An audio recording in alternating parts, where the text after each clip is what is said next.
गायकवाड यांच्यावर झालेल्या शाईफेकनंतर मराठा समाजाची पुढची भूमिका ठरवण्यासाठी मराठा समाजाची बैठक बोलवण्यात आली होती।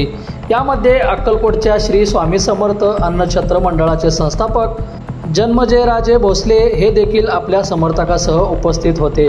या बैठकीत पंढरपूरहून आलेल्या ॲडव्होकेट रोहित फावडे या तरुणाने मनोगत व्यक्त करताना अन्नछत्र मंडळाचे संस्थापक जन्मजयराजे भोसले यांचा एकेरी उल्लेख केला।